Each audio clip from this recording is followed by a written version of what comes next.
la loi de l'Éternel, leur Dieu, pendant un quart de la journée, et pendant un autre quart, ils confessèrent leurs péchés. Ils se prosternèrent devant l'Éternel, leur Dieu. Basi wakasimama mahali pao wakasoma katika kitabu cha Torati ya Bwana Mungu wao muda wa robo ya siku, na robo nyingine wakaungama makamwabudu Bwana Mungu wao. Le verset 16 dit, la Bible dit, mais nos pères se livrèrent à l'orgueil et raidèrent leur cour. Ils n'écoutèrent point le commandement. Go ahead. Verset 16. Lakini wao na baba zetu wakatakabari, wakafanya shingo zao kuwa ngumu, wala hawakuzisikiliza amri zako. Ils refusèrent d'obéir. Ils mirent en oubli le merveille que l'Éternel, tu as fait fête en leur faveur. Ils raidèrent leur cou, et dans leur rébellion, ils se donnèrent un chef pour retourner à leur servitude. Pour toi, tu es mon Dieu prêt à pardonner, compatissant et miséricordieux. Là, la colère est riche en bonté, et tu ne les abandonnas pas. Ila wakakataa kutii, wala hawakuyakumbuka maajabu yako uliyoyafanya kati yao, lakini wakafanya shingo zao kuwa ngumu, na katika kuasi kwao wakaweka jemadari ili wairudilie hali ya utumwa. Lakini wewe Mungu uliye tayari kusamehe, mwenye neema, mwenye huruma nyingi, si mwepesi wa hasira, mwingi wa rehema, basi hukuwaacha. Mais quand ils se firent en faux en faute et dirent, voici ton Dieu que tu as fait sortir d'Égypte, et qui se livrèrent envers toi à de grands outrages. Naam, hata waliojifanyia ndama ya kusubu na kusema, huyu ndiye Mungu wako aliyekubandisha kutoka Misri. Tena walikuwa wamefanya machukizo makuu. Dans t'immense miséricorde, tu ne te les abandonnas pas au désert. Et la colonne de nuée ne cessa point de le guider le jour, et dans leur chemin, ni la colonne de feu de les éclairer la nuit dans le chemin qu'ils avaient à suivre. Hata hivyo, wewe wingi wa rehema zako hukuwaacha jangwani. Nguzo ya wingu haikuwaondokea wakati wa mchana ili kuwaongoza njiani, wala nguzo ya moto haikuondoka wakati wa usiku ili kuwapa mwanga na kuwaonyesha njia watakayoiendea. Au verset 36, toujours de Jérémie 9. Mais aujourd'hui nous voici esclaves. Nous voici esclaves sur la terre que tu nous as donnée à nos pères, pour qu'ils jouissent de nos fruits et de ce bien. Tazama, sisi hapa tu watumwa leo, na katika habari ya nchi hii uliyowapa baba zetu, wapate kula matunda yake na mema yake. Tazama, sisi hapa tu watumwa ndani yake. Elle multiplie ses produits pour le roi auquel tu nous as assujettis. À cause de nos péchés, ils dominent à leur gré sur nos corps, sur notre bétail, et nous sommes dans une grande angoisse. Nayo yawapatia faida nyingi wafalme ulioweka juu yetu kwa sababu ya zambi zetu. Tena wana mamlaka juu ya mwili yetu na juu ya wanyama wetu, kadiri wapendavyo, nasi tukatika kiziki huku. Prions encore. Éternel notre Père, éternel notre Dieu. Alléluia. Voilà, Seigneur notre Père, nous avons lu ta parole. Seigneur notre Père, ta parole c'est vie et c'est vérité, Seigneur notre Père. La Bible disait que ta parole est une lampe à mes pieds, lumière sur notre sentier. Regarde, Seigneur notre Père et notre Roi. Nous avons, Seigneur notre Père, lu comme tout homme peut lire. Toute personne qui a de l'instruction, il peut lire, Seigneur. Mais l'inspiration ne vient que de toi, Seigneur.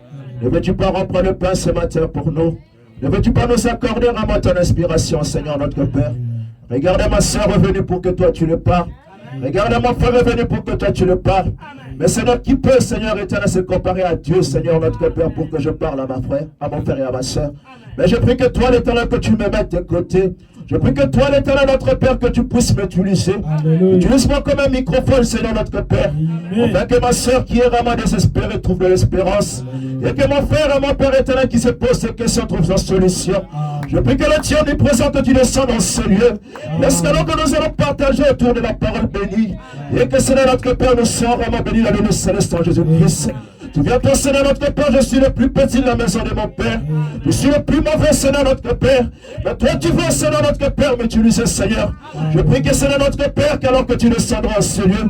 Parce que tu as promis que lorsque toi se réunira à mon nom, moi, l'Éternel, je serai au milieu de vous. Je crois que ta présence est dans ce milieu, Seigneur, notre Père. Que laisse que les sourds à mon Père éternel entendent. Que laisse que mon Père les aveugles voient. Laisse que les estropiés marchent, Père éternel. Parce que toi, tu es là, Seigneur, notre Père, pour confirmer ta parole, notre Père et notre Dieu. On honore ta parole, toi, tu honores aussi ta propre parole. Descends ce matin, notre Père. Alors que la dédication s'étend entre tes mains.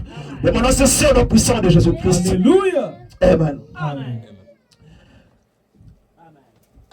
Tu as mis dans mon cœur un sujet que je tirais de la prédication de Frère Branham.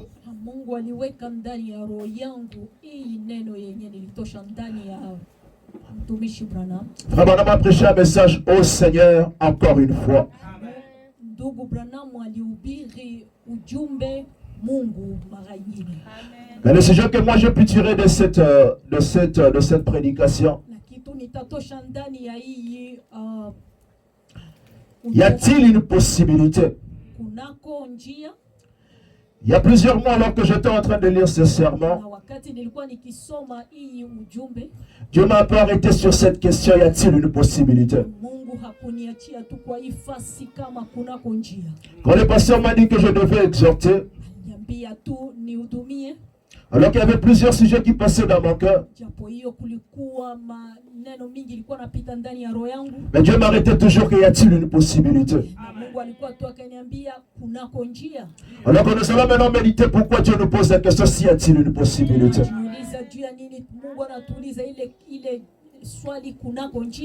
Frère Branham, alors qu'il parle au Seigneur encore une fois, Frère Branham a lu le même chapitre que nous avons lu dans le Juge. Chapitre 16, il parle de Samson.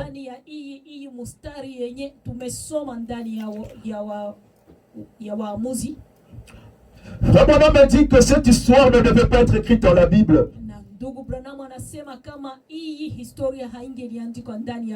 Parce qu'il s'agit que d'un serviteur de Jéhovah. Il s'agit du serviteur de Jéhovah Samson. Qui lui était né pour un but. Il était né pour conquérir le Philistin. Il était vraiment lié dans un feu de Naziréa. Il était dans un feu de Naziréa avec des consécrations.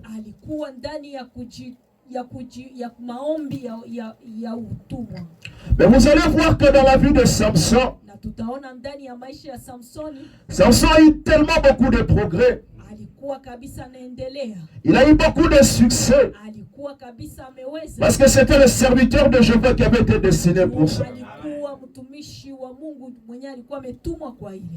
Mais voilà vraiment ce que nous allons tirer de cela.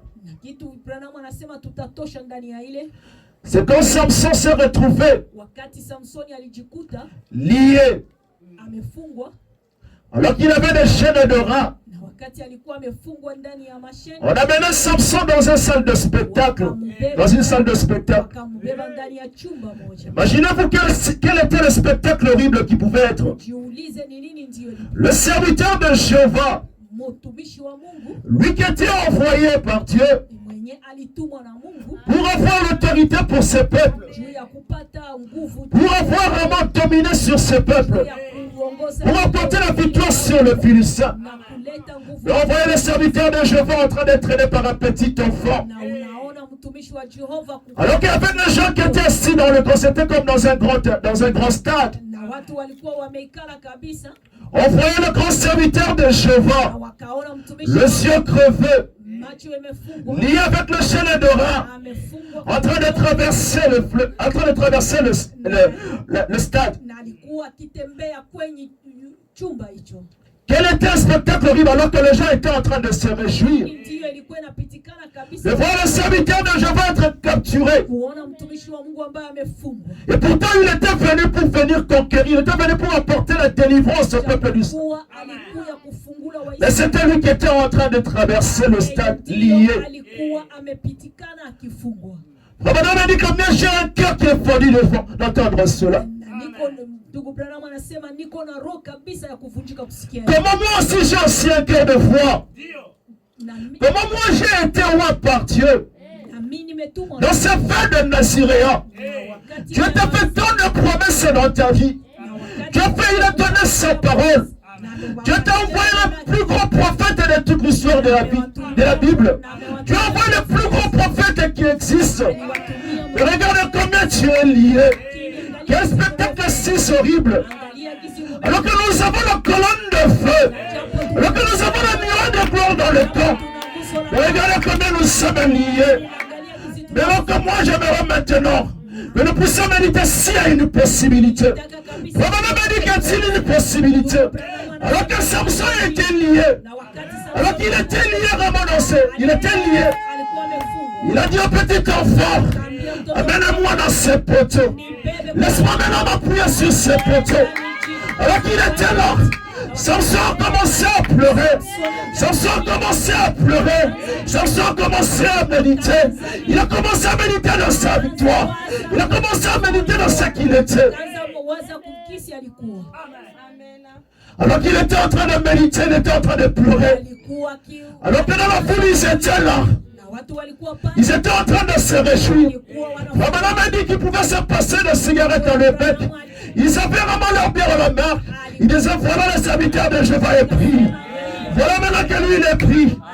Mais alors qu'il ne savait pas que Samson était en train de pleurer.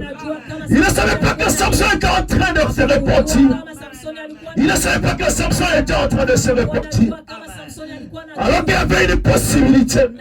Moi j'aimerais maintenant te dire cet après-midi qu'il y a une possibilité. Je te dis qu'il y a une possibilité. Il y a une possibilité pour le réveil dans ta vie. Il y a une possibilité pour le réveil dans l'église. Et voilà le secret de Samson. Samson s'est repenti. Samson s'est repenti. Alors que Samson était en train de pleurer, les chevelures ont commencé à pousser. Il a dit au petit garçon, amène-moi dans ce poteau. Moi j'aimerais aussi te dire, il y a aussi un poteau qui est devant toi. C'est le calvaire. Ça se dit qu'allons-y au calvaire. Moi je vais aller au calvaire. Alors qu'il ne savait pas ce qui s'est passé. Je sais aussi à cet après-midi. Le diable aussi ne sait pas ce qui s'est passé maintenant. Mais alors que Samson s'apprêtait au calvaire.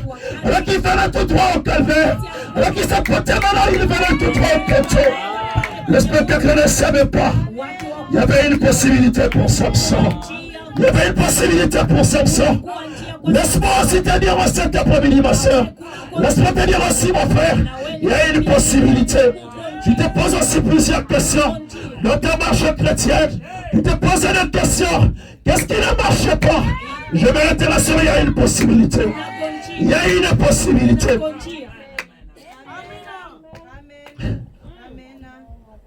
Dans le Mexique, on dit que la possibilité, c'est quoi?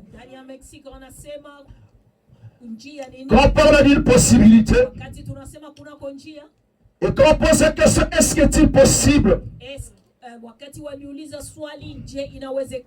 Je sais qu'il arrive de plusieurs fois dans notre marche, on se pose la question, est-ce que c'est-il possible que j'y arrive? Je sais aussi que dans ta marche chrétienne, te pose la question, est-ce que c'est possible que je sois baptisé du Saint-Esprit? Est-ce que c'est possible que je sois aussi une bonne fille? Est-ce que je sois aussi une bonne chrétienne? Est-ce qu'il peut dire que je sois aussi un bon gentleman chrétien? Et c'est pour dire aussi qu'est-ce que c'est envisageable aussi que je le sois. Comme il m'en peut dire, est-ce qu'il y a-t-il aussi une chance? Est-ce qu'il y a-t-il aussi une chance? Tu peux aussi te poser cette question. Mais j'aimerais aussi que te dire, alors que tu te poses aussi cette question, y a-t-il une possibilité? Y a-t-il une chance pour moi?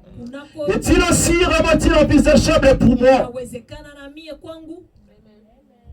Oui, Samson aussi s'était posé la même question. Oui, c'est possible. Mais je prie que Dieu nous accorde la grâce de connaître cette possibilité cet après-midi. Madame a dit non, Seigneur, encore une fois. Il a prêché à Hot-Spring en Arizona le vendredi 28 juin 63, le matin.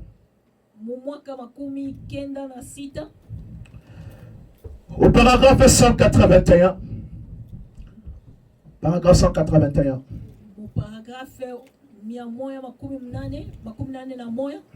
Dans 181. 181. Yeah. Quelle heure est-il? Y a-t-il une possibilité? C'est disait Samson en ce temps, en ce tenant-là. Quelle heure? Y a-t-il une possibilité? C'est mis à penser Samson. Ce grand Dieu, il est omniprésent. Il est le Dieu éternel. Je reconnais mon erreur. Je veux me repentir. Il cria. Au paragraphe 119. Frère m'a dit encore une fois. Il a prêché le 4 août 1963. Abraham dit, qu'a-t-il fait? Il a relevé ses orbites vers Dieu. Il n'a pas remarqué le mouvement de ses lèvres alors qu'il faisait sa confession sincère.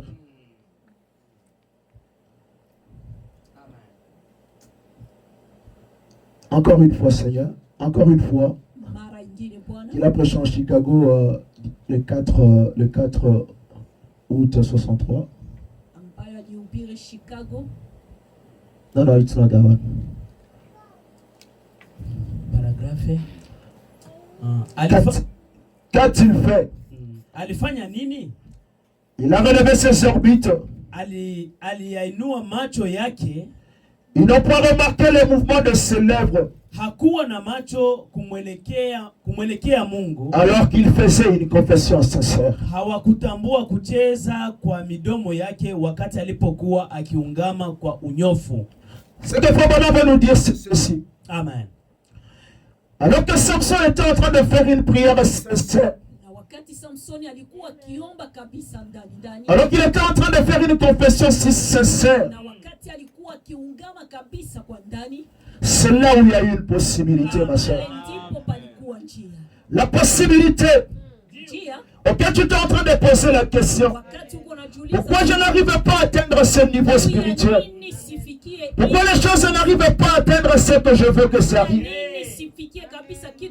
C'est à cause simplement d'une chose auquel tu veux vraiment recevoir ce soir. C'est simplement une confession sincère.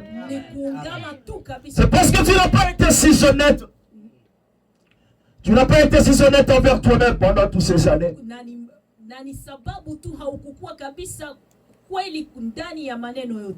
Mais voici une possibilité que Dieu te donne. Voilà une possibilité que Dieu nous accorde ce soir. Et dire vraiment dans une confession sincère. Comme ce fut le cas aussi vraiment des enfants d'Israël. Quand on a lu dans le livre de Néhémie, quand Israël s'est revêtu de sacs, quand ils sont allés dans le jeûne et dans la prière, que tout ce que Dieu avait fait pour eux de bien, mais Israël rétrogradait toujours. Israël toujours allait toujours de mal en pis. Mais la Bible déclare que Dieu, dans sa miséricorde, il a cessé toujours de pardonner. Voilà, y a-t-il la possibilité que Dieu nous pardonne ce soir? Y a-t-il une possibilité que nous ayons maintenant une nouvelle expérience avec Dieu? Et simplement saisir dans quelque chose. C'est la prière sincère que tu peux offrir à Dieu ce soir. Ne regarde pas ton frère à côté. Ne regarde pas ta soeur à côté. Il s'agit maintenant de la vie ou de la mort. Il s'agit maintenant vraiment de la réputation du Dieu de Jéhovah. Il s'agit maintenant de Jéhovah dont la réputation était liée. Imaginez-toi le serviteur de Jéhovah qui avait été envoyé par Dieu. Il était vraiment destiné vraiment pour ce travail. Mais il avait échoué. Voilà, il avait échoué. Alors qu'il était là maintenant aveugle. Il peut être aussi la même situation que moi et toi. Ça fait des années que je suis dans cette foi. Je suis en train de trébucher si je trébuche là-bas. Voilà quelle mondanité est sur moi. Voilà combien vraiment l'église est vraiment dans sa condition. C'est à cause de quoi Frère Madame a dit là.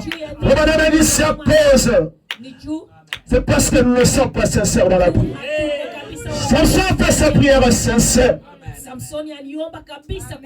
Et dans cette prière sincère, Samson qui a fait de grands exploits dans sa vie, il a déchiré les lions. Les lions. Il a déchiré le cœur du lion. On a vu vraiment Samson qui avait été enfermé dans la grande ville de Gaza. On a vu vraiment le grand portique qui était le grand portique de Ra. La grande portique, la grande portail.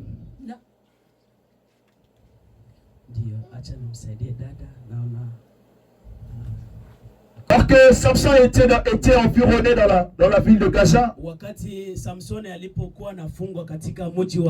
avait enfermé Samson. Mais alors que vraiment la porte était complètement fermée, mais on a vu Samson qui a transporté les deux portiques. On a vu Samson transporter, monter jusqu'à la montagne.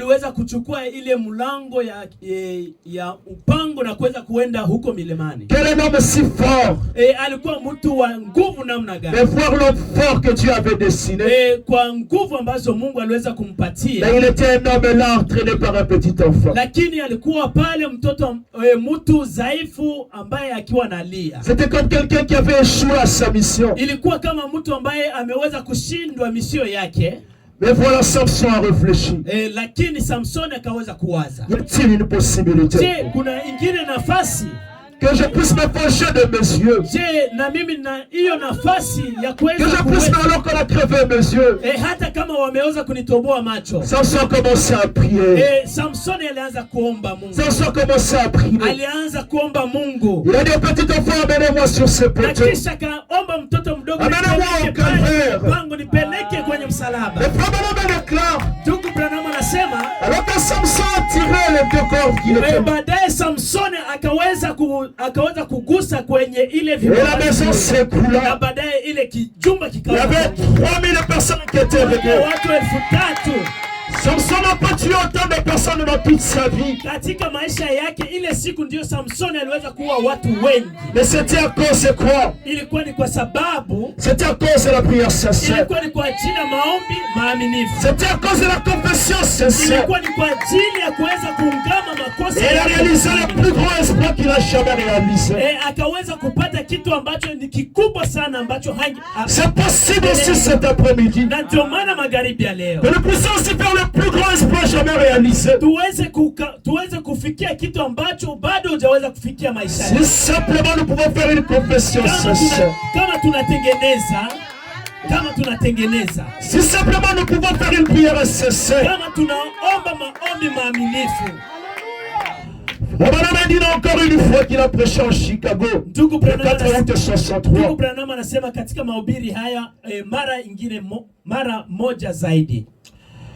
Il dit au paragraphe 122. Anasema katika ukurasa wa 112. Encore une fois est-il dit, c'est possible. Mara moja zaidi. Pas une nouvelle dénomination.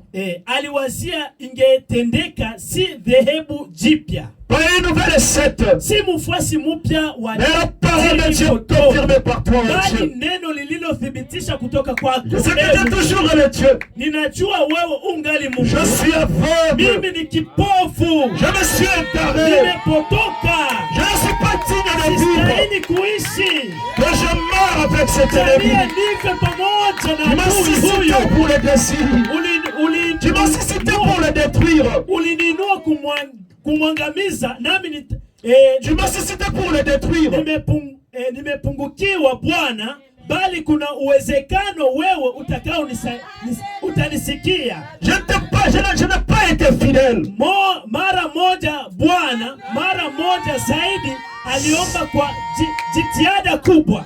Mais il a une possibilité que tu m'exauces. Alijua kilichokuwa kinakuja Bwana, mara hii moja tu. Encore une fois Seigneur, encore une fois. Mara hii moja tu zaidi, mara moja zaidi, jalia nimwone Yesu Kristo kama yeye alivyokuwa jana. Amen. Il a prié avec une profonde sincérité. Aliweza kuomba kwa uaminifu sana. Il savait qu'il allait arriver. Alijua kama ataweza kufika. Seigneur, akasema juste cette fois seulement. Bwana nipe mara moja encore une fois. Nipe mara moja zaidi. Et je vois Jésus-Christ. Niweze kumwona Yesu Kristo ambaye ni yule jana. Cette prière. Les larmes coulaient sur ses joues. C'était une confession d'une profonde sincérité. Ilikuwa ni kwa ajili ya uaminifu wake. Amen. Amen, amen. Samson parvenu. Samson aliweza kufika à cause d'une prière sincère. Kwa sababu ya maombi maaminifu. Je ne te parle pas de l'histoire. Sio mambo ya historia. Ce que je te dis, c'est ce qui te plaît que moi et toi. Ni vitu ambavyo vinatendeka kwangu na wewe. C'est ce que ça plaît que moi et toi. Ni kitu ambacho kinatendeka kwangu na wewe. On se pose la question.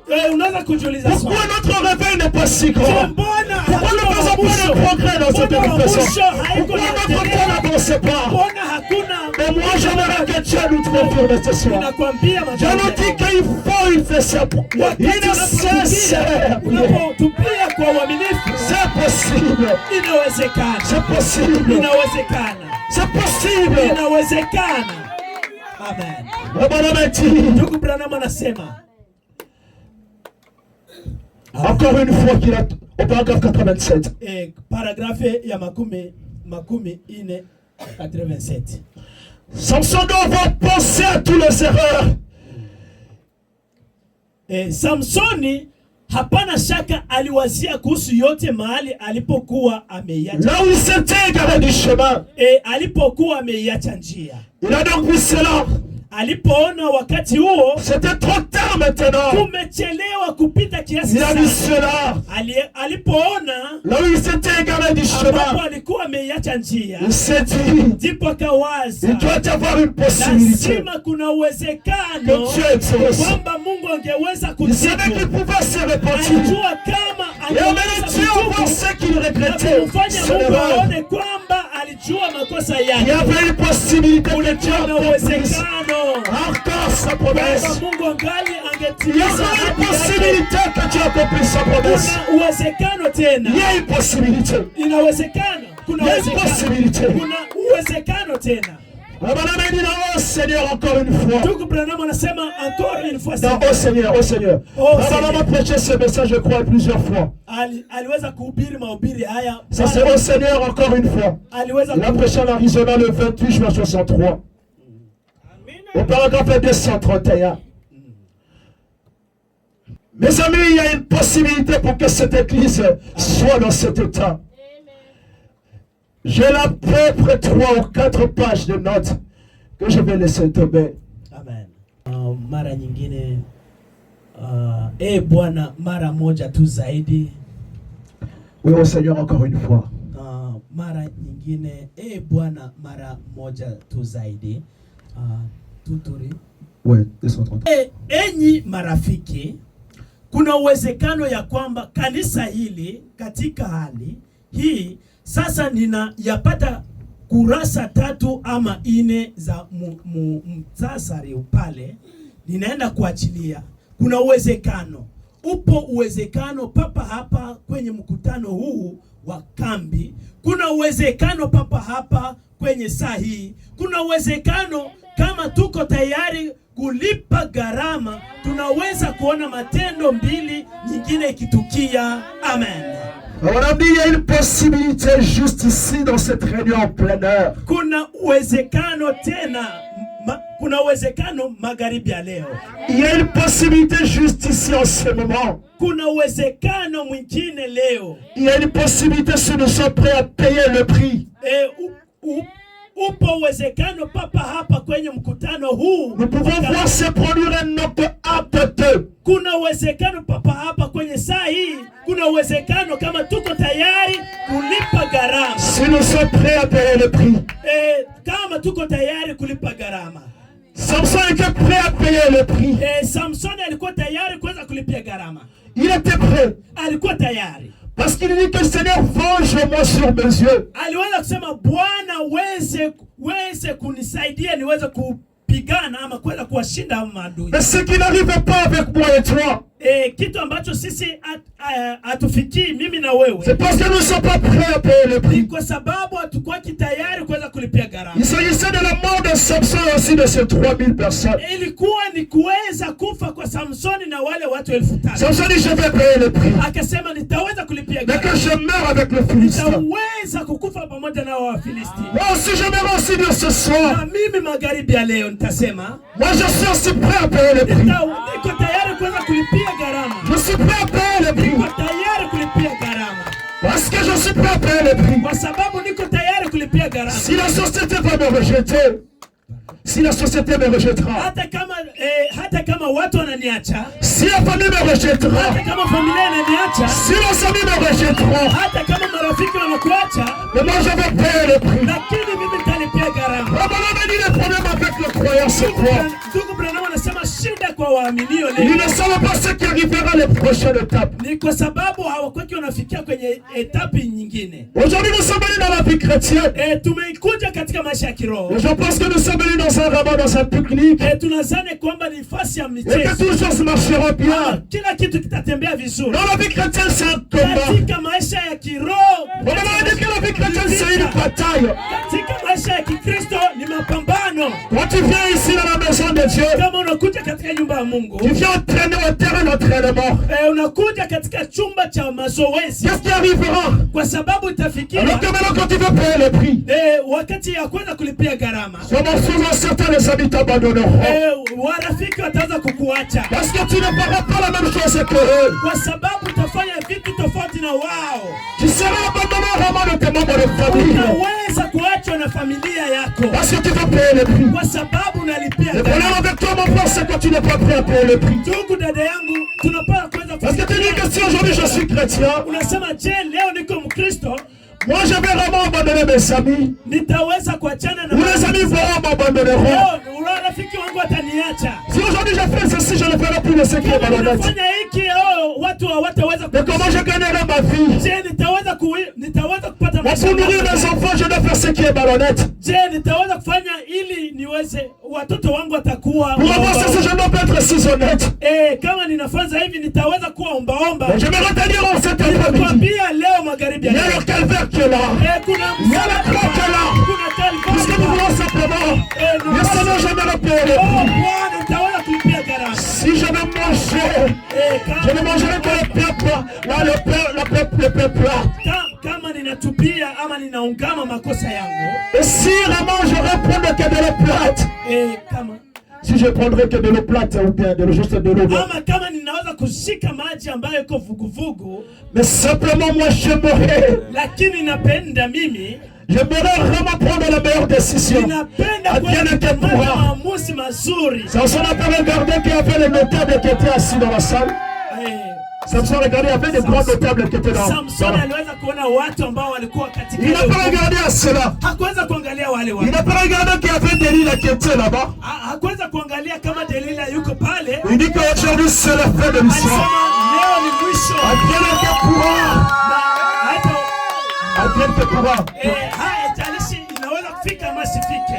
Aujourd'hui, moi, j'aimerais vraiment me venger des messieurs. Leo nitaweza kusalitiana. Voilà, le diable a pris beaucoup de nos bénédictions. Le diable a pris tant de nos bénédictions. Kuliko ni kuweza kupata baraka. Le diable a pris vraiment tout ce que nous avons de meilleur. Le diable a pris tout ce que nous avons pour nous. Shetani aliweza kuchukua vitu ambavyo vilivyo muhimu. Mais aujourd'hui, aujourd'hui ce que moi j'aimerais te dire, aujourd'hui ce que Dieu veut nous dire aujourd'hui, que c'est possible. On n'est pas venu ici pour compléter avec le diable. Non, Satan c'est assez. Satan c'est assez. Il t'énerve. Maintenant, je dois faire ce qui est bon, agréable à Dieu. Je vais payer maintenant le prix. Baba dit dans une église séduite par le monde.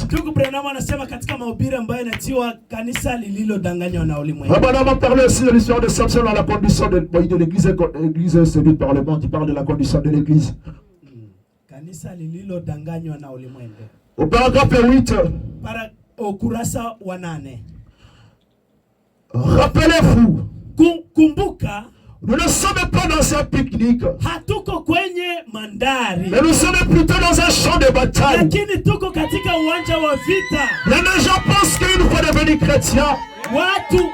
Watu wengi hudhani kuwa wakati wanapokuwa Wakristo kwamba ni hilo tu wanalohitaji kufanya, kwamba hilo latosha milele. Maadamu ni Wakristo, kila kitu kitakuja kwa urahisi. Il y a des gens pensent qu'il faut devenir chrétien, tout ce qu'il doit faire, tout ce qu'il a à faire, tout ce qu'il fallait faire, c'est que le problème est réglé pour toujours. Et que comme vous êtes chrétien, tout ira comme sur des roulettes. Vous ne vous êtes jamais mis cela en tête. Car si je suis devenu chrétien, c'est pour combattre le bon combat de la foi. Kama usiweke hilo kichwani mwako, maana ninakuwa Mkristo kupigana nipigane vita vizuri vya imani. Ninakuwa Mkristo niingie katika mstari wa vita. Amen. Je suis devenu chrétien c'est pour aller au front. Amen. Ninakuwa Mkristo ili niweze kuingia kwenye mstari wa vita. Nous sommes des soldats chrétiens. Tuko wajeshi, tuko waskari wa Kristo. Nous devons être formés et entraînés. Tunapaswa kuweza kukuwa formé na kuweza kujifunza na kuweza kuzoezwa. Nous devons connaître toutes les tactiques de l'ennemi. Tunapaswa kuweza kujua mbinu zote za adui. Nous savons comment nous fortifier. Ili tuweze fortifier. Yeah. Nous savons comment livrer le combat. Kwa kuweza kujua namna gani ya kuweza kupambana. Oui, Dieu nous dit ce soir. Na Mungu anatuambia magharibi. Voilà comment le diable fait ce qui arrive souvent dans notre marche chrétienne. Shetani anakuwa anafanya vitu katika maisha ya Il va nous dire que toi tu n'es pas la bonne sœur. Anaanza kusema wewe uko dada mzuri. Tu n'es pas le bon frère. Hauko ndugu mzuri. Toi tu es un pécheur. Wewe uko mwenye dhambi. C'est exactement ce qui s'est passé aussi avec Samson. Njoo vitu ambavyo vimetendeka kwa Samson. Les gens se moquaient de Samson en disant, waliweza kumsiaki voilà le roi de l'Éternel. Angalia sasa ule mtumishi wa Bwana. Voilà les yeux du sang crevés. Macho imetombolewa. Et voilà maintenant le secret ça. Sikilizeni si. Il ne connaissait pas la fin de l'épisode. Hakuweza kuona mwisho ya episode. Voilà maintenant nous allons prendre le diable ce soir. Na sisi tutaweza kushika shetani leo. La fin de l'épisode c'est quoi?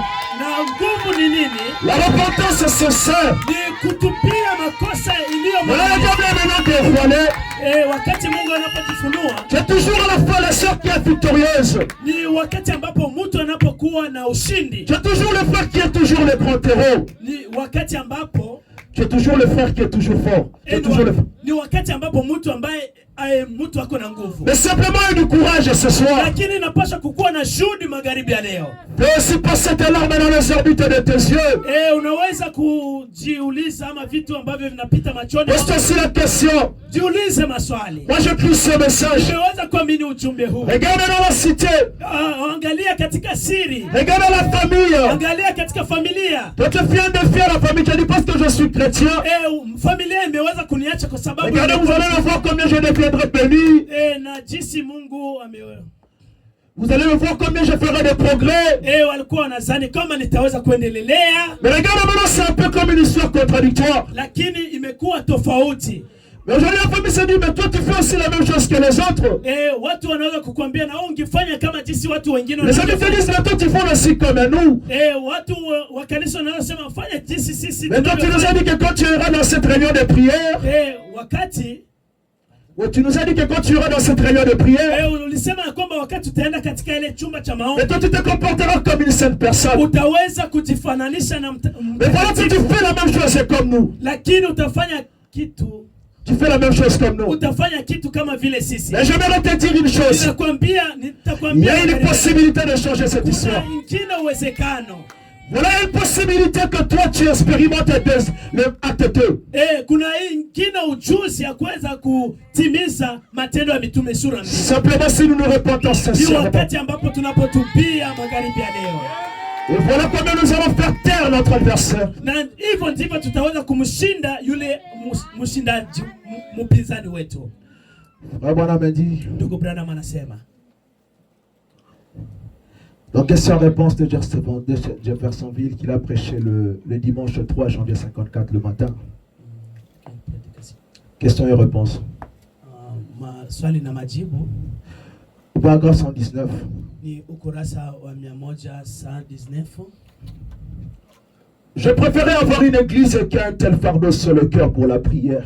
Ningependelea kuweza kukuwa na kanisa ambalo lina mzigo kwa ajili ya maombi. Que les gens qui resteraient simplement à cet hôtel, ils restaient jour et nuit. Watu ambao wataweza kubakia hapo madhabahuni usiku na mchana. Ainsi de suite. Na mengineyo. Qui dans leur maison, ils seraient constamment en prière. Watakuwa kwenye maombi. 6 millions essayant d'amener les gens à Dieu. Wakiweza kutafuta watu kuwaleta kwa Yesu Kristo. Aller à l'hôpital rendre visite aux malades. Wakiweza kwenda hospitalini kuweza kuwasalimia watu. Et si emmener les gens à l'église. Na kuweza kuleta watu kanisani. À pratiquer le bien. Na kuweza kufanya mambo mazuri. Je préfère avoir tout cela que tout le reste ensemble. Ningependa kupata vitu hivyo zaidi ya vitu vingine. Bien que le reste soit juste. Ni wakati ambapo mtu ambaye iko. Bien que le reste c'est juste. Ouais. Bien que le reste c'est que mzuri. Hata wengine ni wazuri. Mais et la place dans l'église. Kukuwa na nafasi katika kanisa. Rabbalama nous dit, Ndugu Branham il préférait avoir l'église qui a le poids de la prière. Alikuwa anapendelea kuona kanisa ambalo wana. Que tout le reste c'est bon. Maombi. Hata kama vingine vinaweza kuwa sawa. Mais il dit qu'il préfère avoir une église qui a le poids de la prière. Lakini alikuwa anapendelea kuweza kuona kanisa ambalo lina juhudi kwa Voilà là où il y a la possibilité. Ndio, ninakwambia leo kama kuna ingine. Il y a la possibilité dans la prière. Kuna uwezekano tena katika maombi. Je suis tout à fait d'accord quand tu pries. Kama uko mwaminifu katika unapoomba. Je suis vraiment très content que tu continues à prier. Na unapendelea kuendelea kuomba. Mais j'aimerais maintenant que cet après-midi. Nitakwambia magharibi ya leo. Priez sincèrement comme Samson. Kuomba Mungu kinaganaga. Sois vraiment honnête maintenant dans ce que tu es en train de faire. Uweze kuwa na uaminifu kwa kile ambacho unachofanya. Mais tu viens tous les jours à l'église le dimanche, c'est très très bien. Unaweza kukuja kanisani, hiyo ni vizuri sana. Mais j'aimerais que tu augmentes un peu le taux de sincérité. Nilikuwa napenda niweze kukuongezea tena uaminifu zaidi. J'aimerais encore que tu augmentes encore un peu de sincérité. Inatubidi kuweza kuongezea. C'est là où il y a la possibilité. Zaidi tena, hiyo. C'est là où il y a encore la possibilité. Kuna ingine uwezekano.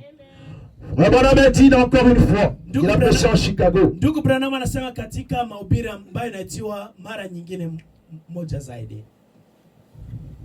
Paragrafe 26. Je peux m'imaginer. Ninaweza kuwazia. Alors qu'il se tenait là. Na alikuwa anasimama pale. Là c'est Samson notre Branham. Hapo ni Samson ambaye ndugu Branham akona. Beaucoup de Philistins tremblaient même dans leurs souliers en entendre son nom. Wafilisti wengi walikuwa wanatetemeka wakati wanaposikia jina la Samson. Samson était autrefois un nom redoutable. Samsoni alikuwa ni jina la kuogopesha. Le christianisme et l'église avaient aussi été. Ukristo na kanisa nayo ilikuwa hivyo. Je vais comparer cela à l'église Sainte Seine. Nilipenda kuweza kulinganisha kanisa na entendre le nom de Samson. Kuita jina la Samsoni. Les gens évanouissaient simplement. Watu walikuwa wanatapika. Car il était un jeune homme qui n'avait jamais vu. Il était un genre de personne qui n'avait jamais vu. Alikuwa ni mtu ambaye watu hawakuweza kuona. Sa force dépassait tout ce que le monde n'ait jamais eu. Sa force dépassait tout ce que le monde n'ait jamais eu. Nguvu zake zilikuwa na uwezo kuzidia ile jinsi watu waliweza. Il n'avait rien de comparable. Hakuna kitu ambacho kilikuwa kinalinganishwa na hizo. Alors qu'il le voyait debout là, wakati walipomwona hapo mbele, dans cette condition, katika hiyo hali, beaucoup se souvenaient de lui. Wengi walikuwa wanawaza. Auparavant, beaucoup le regardaient. Wengi walikuwa wanamwangalia. Depuis le galerie, ils se souvenaient. Walikuwa wanamwangalia na wanawazia. Alors il a vu se tenir dans une autre position. Wakati walipomwona katika position nyingine, un jour il se tenait avec la mâchoire d'un milieu en bas. Siku moja alikuwa na konzo ya mnyama. Mais les Philistins gisant autour de lui. Akaweza kuenda na kupambana na wale wa Filisti. Alors que donc on s'enfuyait au rocher pour se mettre à l'abri. Na wengine wakaanza kukimbia kwenye mamwamba ili waweze kujificha. Samson leur faisait signe du doigt disant, venez si vous voulez. Samson alikuwa anawaonyesha kidole na kusema njoni kama mnapenda. Mais regardez-le maintenant. Lakini angalia sasa. On a fait la comparaison aussi avec le Christ. C'est exactement aussi avec le christianisme. Ni mambo ya Il y a lorsque l'on entendait aussi que tu étais chrétien. Wakati ulipokuwa Mkristo. Mais les gens aussi avaient peur. Watu walikuwa wanaogopa. Mais aujourd'hui quand tu dis que tu es chrétien, ça ne fait même pas peur. Watu hawana uoga. Parce que tu fais exactement comme tous les autres. Kwa sababu unafanya sawa sawa na tu agis de même comme cela aussi. Tu agis de même comme aussi. Unatenda sawa sawa na jinsi wale. Et ça ne fait pas peur. Mais comment on a fait cette comparaison aussi avec Samson? Mais quelle scène si horrible, mon frère. Quelle scène si horrible, c'est impitoyable. Regarde combien vraiment Samson, le simple fait que les gens entendaient Samson, les gens s'évanouissaient. Mais regardez Samson, les yeux crevés. Regardez l'église comment elle a perdu sa puissance. Regardez combien il n'y a même plus de guérison parmi nous. Regardez combien vraiment les réunions sont devenues si froides. Et pourtant nous avons le plus grand héros. Et pourtant nous avons l'onction royale parmi nous. Pourtant nous avons vraiment le plus grand prophète parmi nous. Nous avons le plus grand message. Le message de la lettre d'amour que Dieu nous a donné. Mais pourquoi ne faisons pas peur au diable? Est-ce qu'il n'y a pas une possibilité cet après-midi? Il y a une possibilité. C'est maintenant dans la confession, dans la repentance. Moi je le crois de tout mon cœur. C'est possible encore de revivre. Alors que les gens se moquent de nous. Les gens disent que je peux aller partout mais sauf dans cette réunion-là. Mais aujourd'hui nous avons eu un secret. C'est la sincérité dans la repentance. C'est la sincérité dans la prière. Voilà le secret que Dieu nous donne.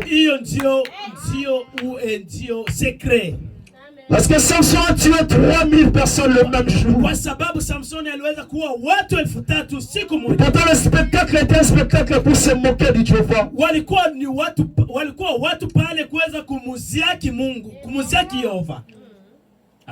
On a dit dans l'épître aux Éphésiens comparable au livre de Josué.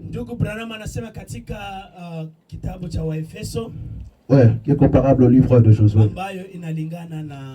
Je t'avais mis le 15 mai 60 le soir. Au paragraphe 56. Amen. Ils ont tué les Amoréens et les Étiens.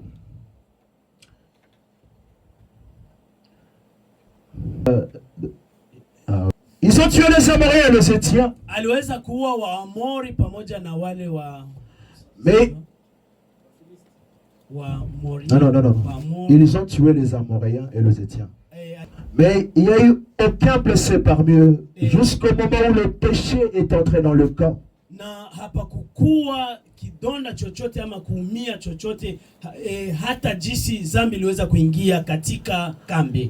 Et lorsque Akan a pris le menton de Shinéa, kushika ama aliweza kuchukua ile kanzu. Et c'est lingot d'or qu'il a caché sous sa tente. Na kuweza kuificha katika nyumba yake. Alors le lendemain, ils ont perdu 16 hommes. Na kesho yake wakaweza kupoteza watu. Jésus a dit arrêtez. Yoshua akasema simameni. Arrêtez. Simameni. Un instant. Subirini. Il y a quelque chose qui cloche quelque part. Kuna kitu ambacho kisichowezekana. Quelque chose cloche ici. Kuna kitu ambacho kimetendeka hapa. Nous allons publier un jeûne de 7 jours. Tutaweza kufanya mafungo ya siku 7. Il nous a fait la promesse que rien Mungu aliweza kutupatia ne nous fera aucun mal. Hakuna kitu ambacho kitatufikia kibaya. Et que nos ennemis tomberont à nos pieds. Na maadui wote wataweza kuanguka mbele yetu. Quelque chose qui cloche ici. Kuna kitu ambacho kisichowezekana. Quelque chose est allé de travers quelque part. Kuna kitu ambacho kimeenda kombo. Nous avons 16 morts. Nous avons 16 morts. Tumeweza kuwa na watu 16 ambao wamekufa. Étant-ils là? Ambao wako pale. Ce sont des frères israélites. Ambao ni watoto wa Kiisraeli. Ils sont morts. Wamekufa. Pourquoi sont-ils morts? Kwa nini wamekufa? Ces sommes innocents. Ces sommes innocents. Na wao ni wasiokuwa na hatia. C'est parce qu'un homme est sorti de la ligne. Ni kwa sababu mtu mmoja alitoka. Voyez-vous pourquoi ces choses doivent être enseignées? Voilà pourquoi ces choses doivent être enseignées. L'église doit être alignée, s'aligner sur la parole de Dieu. S'aligner avec Dieu. S'aligner les uns avec les autres. Marchant d'une façon parfaite et droite. Sommes devant tous les hommes. Amen. Dans la crainte de Dieu. À cause d'un homme qui a volé un manteau. Qui a fait quelque chose qui n'aurait pas pu lui être fait. Ces hommes sont perdus. Ont perdu la vue. 16 hommes ont perdu la vue. Je pense que c'était 16. Je pense que c'était 16 hommes qui étaient morts. À cause de quelqu'un qui a volé un manteau. Dieu nous a fait la promesse qu'il n'y aura pas de mort. Mais voilà, nous commençons à perdre les morts. Jésus a dit arrêtez. Est-ce qu'on peut pas nous arrêter cet après-midi? Est-ce qu'on peut pas revoir toutes les choses maintenant? Parce que Dieu nous a fait la promesse. On a un glorieux message parmi nous. On a le niveau de gloire parmi nous. Mais pourquoi les choses ne marchent pas? Mais retenons aussi un moment. Pourquoi il n'y a pas si de grande victoire? Parce que le Gonaka a été volé. Arrêtons-nous maintenant un moment. Moi j'aimerais m'arrêter. Pourquoi pas si tu ne veux pas aussi m'accompagner dans cette affaire? Parce que arrêtons-nous. Arrêtons-nous. Car il y a encore une possibilité. La possibilité, ce sera l'autel. Nous allons nous repentir sincèrement. Et demander que la bénédiction des actes de Amen. Nous allons demander la bénédiction des actes de Acte de 38 à descendre. Acte 2, 38. Que vraiment qui a la pluie du Saint-Esprit parmi nous. Que le baptême du Saint-Esprit vraiment se plaît parmi nous. Mais il y a une possibilité. La possibilité pour moi. La possibilité pour toi. La possibilité pour toi, ma soeur. Mais simplement dans la sincérité. Dans l'honnêteté. Il y a l'honnêteté devant Dieu. Mon frère, ma soeur. Je vais retenir une chose. Si tu ne sais pas tenir devant la justice des hommes, tu ne tiendras pas devant la justice de Dieu. Si tu ne sais pas te tenir devant la justice des hommes, tu ne tiendras pas devant la justice de Dieu. Il est préférable que nous puissions nous arrêter. Je suis tout à fait d'accord que je ne suis pas autant honnête que toi. Mais j'aimerais simplement te dire la vérité. Mais tu peux venir ici pour te prêcher. Je suis venu pour me prêcher. Afin que nous puissions prêcher tous ensemble. Mais si tu veux prêcher aussi avec moi, Je, unaweza kuhubiri pamoja nami? ça peut maintenant être sincère. Inatubidi kuweza kuwa uaminifu. Parce que devant le trône du jugement de Dieu, Kwa sababu kuna siku ya hukumu moja. nous n'allons pas subsister si nous nous arrêtons pas maintenant. Hatutaweza kutoa Mais il y a justification. une possibilité qui existe. Na kuna uwezekano tena leo. Vraiment, dit dans le Seigneur encore une fois. Ndugu Branham anasema katika mahubiri haya. Au paragraphe 182. 182. Il a prêché le 28 juin 63 en Arizona. Anasema katika mahubiri hayo alihubiri Le Arizona. 28 juin 63 le matin en Arizona. Amen. Il y a une possibilité que nous puissions faire la même chose. Kuna uwezekano mwingine wa kuweza kufanya mambo. En ce temps-là. Kwa wakati ule. Aujourd'hui on ne voit pas de vision comme Samson. Aujourd'hui on ne voit pas de vision comme Samson. Leo hatuoni tena ile maono kama jinsi Samson alikuwa. Si simplement nous pouvons avoir la vision d'une possibilité. Wakati tunapokuwa na maono ya uwezekano. Commencez juste ici. Anza leo. Maintenant même. Wakati huu. Une possibilité. Kuna uwezekano. Vous savez quoi, Samson les yeux étaient crevés. Samson macho iliweza il n'avait plus de vision. Hakukuwa na macho tena. Mais Samson a réfléchi. Lakini Samson je n'ai pas de yeux. Sina macho.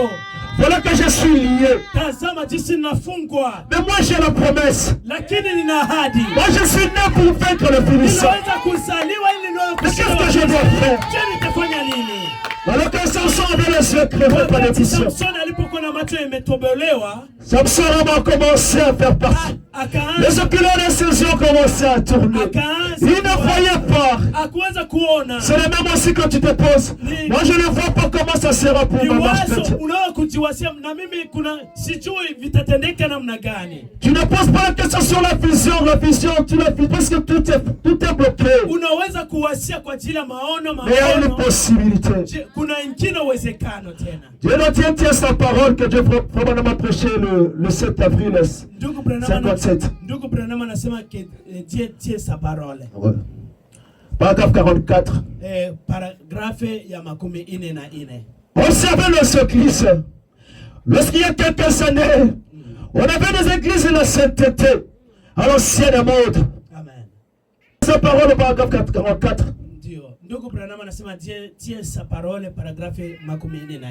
Observez nos églises il y a quelques années. Mtazame makanisa katika miaka zilizopita.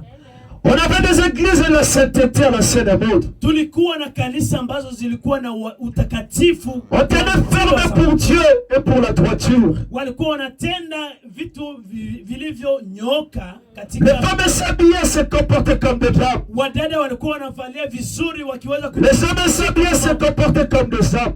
Na baba walikuwa wanatenda kama wanaume. Les gens allaient à l'église le dimanche matin et faisaient. Watu walikuwa wanaenda kanisani siku ya Jumapili asubuhi. On faisait des réunions de prière qui duraient toute la nuit. Walikuwa wanaomba usiku mzima. On faisait des réunions anciennes mode. Walikuwa na mikutano ya maombi ya on avait un gros réveil. Walikuwa na uamsho wa zamani. Dieu bénissait. Mungu alikuwa na wabariki. Il exterminait tous les ennemis devant eux. Il exterminait les ennemis devant eux. Walikuwa exterminer les ennemis. Walikuwa wanashinda maadui. Ils continuaient leur voyage. Walikuwa wanaendelea katika safari. Et quand le bon camp est entré dans le camp, wakati Akani alipoingia katika, il ne restait que plus que la destruction. Ile uwezo ama zile nguvu ziliweza kuisha. Nous sommes. Tuko. Dieu est en route. Mungu iko njiani. Et Dieu tient sa parole. Na Mungu anashikilia neno lake. On est en train de parler de nos expériences passées. Les gens tenaient pour la prière. On avait des réunions de prière qui duraient toute la nuit. On avait dit que Dieu bénissait. Dieu bénissait parce que nous étions. Il y avait un franc réveil. Mais aujourd'hui nous sommes tellement relâchés. Mais nous sommes en train de vouloir avoir un nouveau réveil. tunapendelea kuweza kukuwa na uamsho. Nous voulons encore vraiment quelque chose de nouveau et pourtant nous avons un relâchement. Na tunakuwa tunapendelea kitu ambacho kinaweza kuwa kipya, lakini Nous avons un relâchement dans la vie des prières. tumeweza kuacha maisha ya maombi. Mais comment Dieu va-t-il nous bénir? Je, Mungu anawezaje kutubariki? Comment devons-nous faire les progrès dans notre marche chrétienne? Tunaweza kuendelea katika safari ya Kikristo. Mais il y a encore une possibilité. Lakini kuna uwezekano tena. Abraham dit au Seigneur encore une fois. Ndugu Branham anasema katika mahubiri haya, au paragraphe 230. Paragraphe ya 230. Lorsqu'il a commencé à sentir ses muscles s'étendre par la puissance de Dieu. Wakati alipoanza kusikia Samson. Samsoni. Lorsqu'il a commencé à sentir les muscles s'étendre par la puissance de Dieu. Wakati aliposikia nguvu katika mishipa yake, il n'a pas besoin de voir ce qui s'est passé. Hakuweza kupenda kujua kitu ambacho kitaweza kutendeka.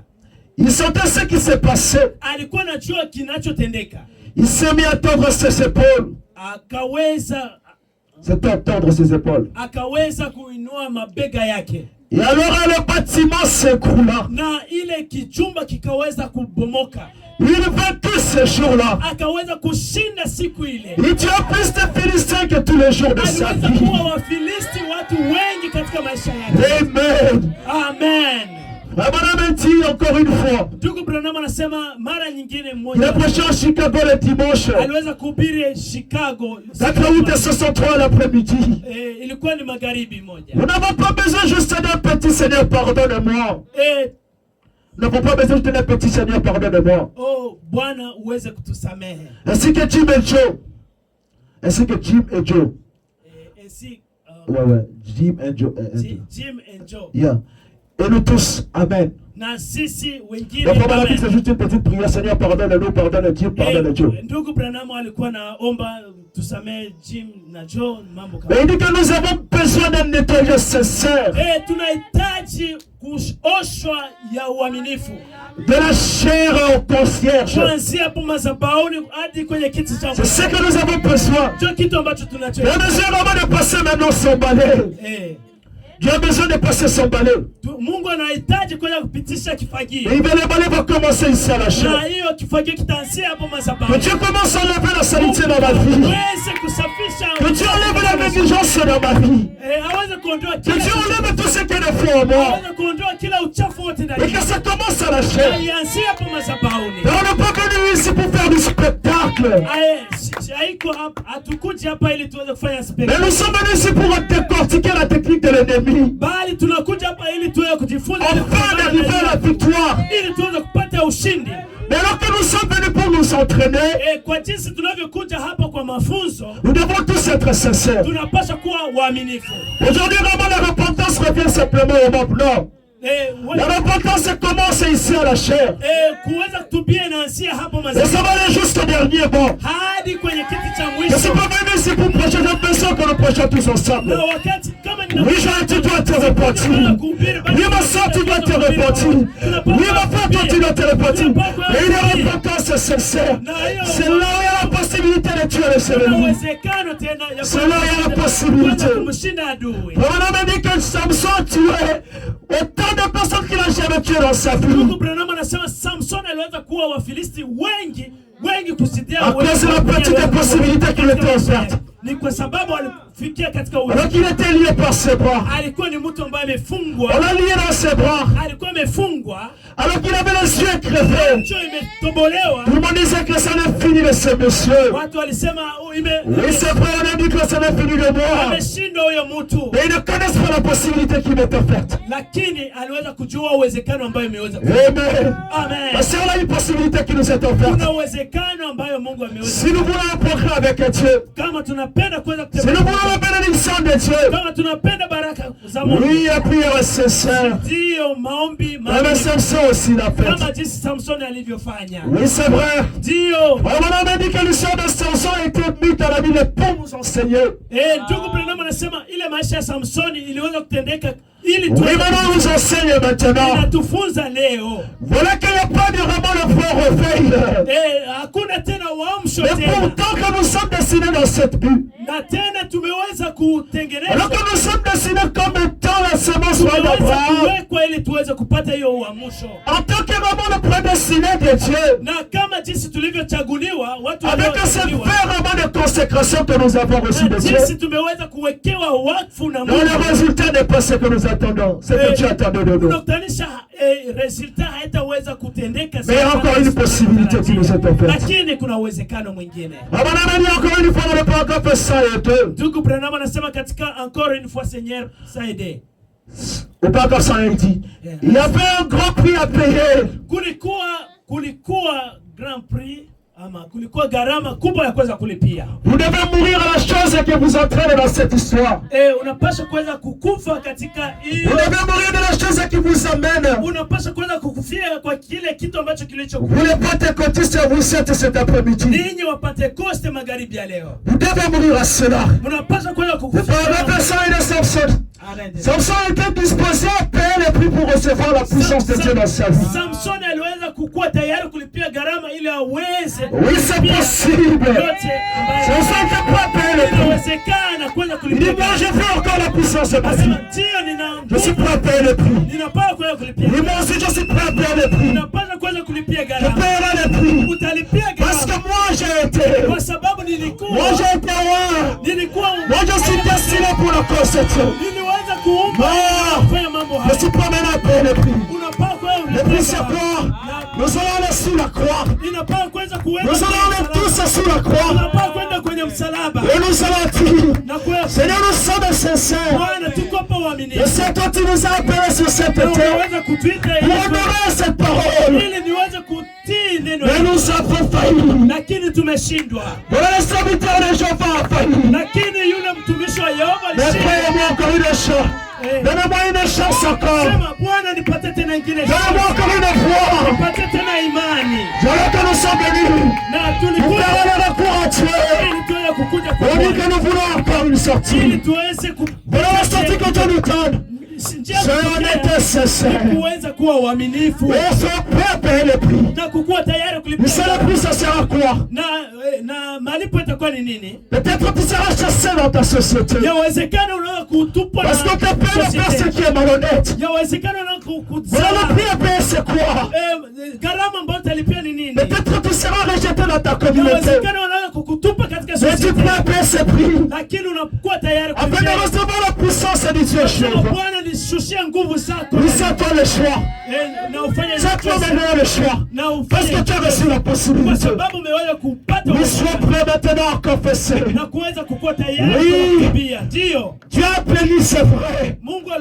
Dieu a été miséricordieux, c'est vrai. Mais le problème, c'est toi le serviteur. Voilà, c'est toi la servante. C'est toi la servante de Dieu. C'est toi le serviteur de Dieu. Maintenant, c'est le temps maintenant. Nous faisons maintenant un arrêt contre la maladie. Arrêtez. Oui, arrêtons. Arrêtez-le un moment. Je suis vraiment désolé de vous prendre votre temps. Nous allons nous arrêter.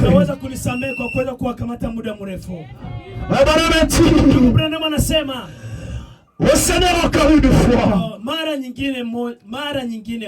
Il a prêché le 28 juin 63. Au paragraphe 174. Alors qu'il était venu en esprit. Et quelque chose s'est fait. Je crois que c'est Dieu qui a fait cela. Je crois que Dieu avait fait cela dans Samson. Oui. Et si simplement cela pouvait arriver sur ce terrain de camping. Si cela pouvait s'arriver ce soir dans cette église, si pouvait arriver dans ce petit endroit, il y a la possibilité que Dieu pardonne. Il y a la possibilité. Il y a cette possibilité. Ça va devenir un paragraphe 215. Il y a la possibilité. Ne prenez toujours pas ce risque. Ne prenez surtout pas ce risque. Ça ne prend pas ce risque. Ne prend pas ce risque. C'est maintenant le jour. C'est maintenant l'heure. Il y a la possibilité maintenant. Peut-être que à cette heure, il y a une possibilité. Seigneur, je sais que tu es Dieu. Je sais que tu l'es. Je sais. Mais je suis loin de toi. Na niko mbali na wewe. Je suis loin de toi. Niko mbali na wewe. Et vous les femmes. Na ninyi wa ndugu, na ninyi wanaume.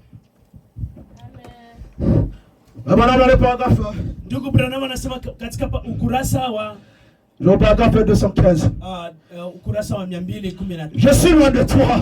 Niko mbali na wewe. Mais je sais que le fibre vibrant autrefois par la puissance de Dieu. Non, le vibrement en fait. Je sais que le fibre vibrait autrefois. Ça c'est Samson. Je connais les choses que tu me tiens à cœur aujourd'hui. Je prétendais être pentecôtiste. Exactement, toi tu penses que tu prétendais être chrétien ou chrétienne. Les femmes, je me coupe les cheveux. L'homme, je fais ceci, je fais cela, autre chose. Et vous les hommes qui laissez vos femmes porter des chants et faire ces choses, qui prétendent ensuite être les fils de Dieu, honte à vous.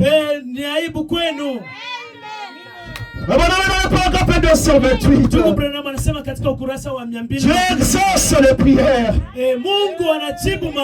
Il a senti les fibres se contracter. Ce muscle a commencé à devenir ferme. Ses jambes ont commencé à reprendre les forces. Il a dit au petit garçon, conduis-moi au poteau maintenant. Conduis-moi, Seigneur. Conduis-moi au poteau au calvaire. Conduis-moi au poteau. Je vais être crucifié. Amen. Jusqu'à ce que mon vieille vie mondaine meure. Et que tout ce que je suis. Conduis-moi au poteau, Seigneur. Et il a commencé à sentir ses muscles se contracter. Par la puissance de Dieu. Il n'a pas eu besoin de voir ce qui s'est passé. Il a ressenti ce qui s'est passé. Il s'est mis à se faire boucher ses épaules. Et à ce moment-là, le bâtiment s'écroula. Et Joël a vaincu. Il a tué plus de finisseurs. Et il a le fait pendant toute sa vie. Oui, c'est vrai. Et encore c'est vrai. On a dit encore une fois. Au paragraphe 97. Samson fait la meilleure prière. Seigneur, je meurs avec cet ennemi. Oh là là. Est-ce que tu ne peux pas aussi faire la prière comme Samson? Que moi je meurs avec cet ennemi. Que moi je meurs avec cet ennemi. Oui, la prière. On m'a dit, frère, Samson fait la meilleure prière. Mais je meurs avec cet ennemi. Oui, moi je meurs aussi mourir avec cet ennemi. Moi je vais mourir aussi avec cet ennemi. Ma soeur, allons tous au calvaire. Allons tous là-bas. Nous allons mourir avec cet ennemi. Ça va être trop. Non. Avec un message aussi glorieux. Avec un message aussi glorieux. Non. Non, et c'est non. Amen. Oui, frère Malameti, d'entrer dans l'esprit qu'il a prêché en Chicago. Entrez dans l'esprit. Au paragraphe 28. Vous savez, tout le monde fait une expérience au sommet de la colline. Ils ne veulent jamais descendre dans la vallée. Amen. Amen. Tout le monde fait des expériences qui ont semé la colline. Mais ils ne veulent pas descendre dans la vallée. Tout le monde, l'église pentecôtiste aussi. Amen. Et chaque soir, vous ne criez pas, vous ne dansez pas, vous ne sautillez pas, vous ne parlez pas en langue, vous ne courez pas dans la salle. Et une autre chose, vous n'avez pas tout dans une réunion. Vous bien savez. Il y a un autre sommet de la montagne. C'est bien, permettez-moi de voir ceci. Au fruit d'aller aujourd'hui la nuit, lorsque le courant d'air froid passe, vous perdez tous vos fruits. Ce qui est arrivé aujourd'hui nous a mis trop l'accent sur les espoirs du sommet de la montagne. La danse et les secouements et sautilles. Plutôt que des réunions de prière, toute la nuit dans la vallée des décisions. Oh mon frère et ma soeur, on a voulu vraiment chanter dans l'esprit, ça c'est très très bien. On a voulu sautiller, ça c'est bien. Mais aujourd'hui nous allons entrer dans la vallée de la décision. Moi j'ai promis à Dieu, jusqu'au bout, dans le bon comme dans le mauvais jour. Moi j'ai promis d'aller jusqu'au bout. Voilà la décision, la vallée de la décision, c'est à genoux. La vallée de la décision, c'est dans la prière. Oui c'est vrai, nous allons tous aller dans la vallée de brisement. On va entrer dans l'esprit. Au paragraphe 29. Ce dont nous avons besoin, c'est descendre dans ces lieux de brisement. Là dans la vallée de terre. C'est tout à fait vrai. C'est là que l'église a besoin de se retrouver ce soir. Nous avons besoin de nous retrouver ce soir. C'est dans la vallée de brisement. Nous avons besoin d'aller là dans la vallée de brisement. Mais tu peux nous accorder la grâce. Alors que nous voulons maintenant descendre. Alors que nous voulons descendre. Descendre. On dit qu'elle est là. C'est là où il y a la possibilité. C'est là où il y a la possibilité. Samson connaissait le lieu de la possibilité. C'était là où il y avait la repentance. C'est là où il y avait la possibilité. Voilà maintenant ma soeur. Allons-y dans la vallée. Descendons dans la vallée. On dit Seigneur, encore une fois. Seigneur, encore une fois. Moi je vais mourir approuvé. Je vais mourir avec le Seigneur. Je vais revancher, monsieur. Moi je vais revancher, monsieur. Voilà, j'ai perdu la vision. Voilà, j'ai perdu mon expérience chrétienne. Voilà, j'ai perdu. Mais maintenant, Seigneur, accorde-moi encore la possibilité. Je verrai une possibilité. Alors, s'il vous plaît, que Dieu vous bénisse. Amen.